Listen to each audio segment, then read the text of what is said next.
This National Day of Sorrow and Promise represents a ritual of remembrance which urges us to keep working towards a safer, better future. It will ensure that each year the testimony of victims and survivors of child sexual abuse continues to be heard. I'd like to say how sorry I am, my brother Jesuits, and all members of the Australian province for the hurt that's been caused by sexual abuse in our institutions, in the church, but elsewhere in Australia. I'm also conscious of Aboriginal people that have been hurt as well, some my friends. And to them I say, Yaweri Labadju, we are sorry. We are grateful to the survivors who shared their stories. Your actions, your words, are already changing our history.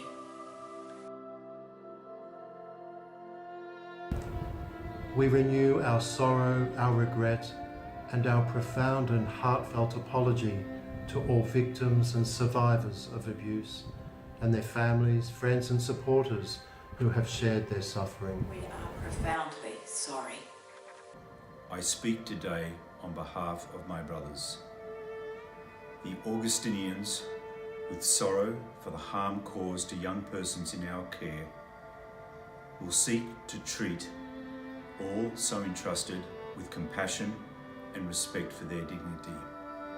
We respect, honour and appreciate those who have spoken their stories to break the silence, and we hope and pray for their peace.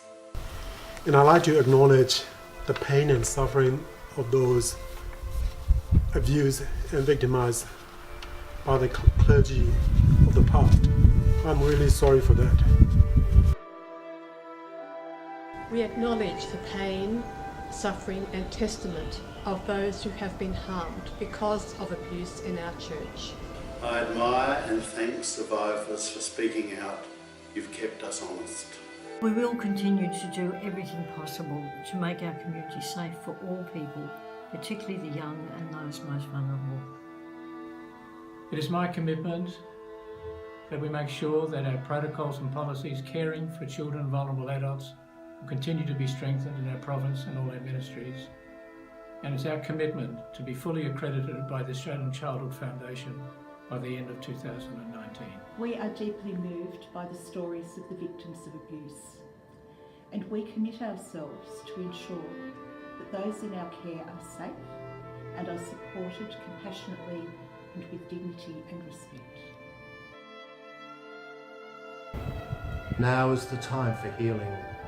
Now is the time for focused action to work towards a safer church, safer communities, and a safer world.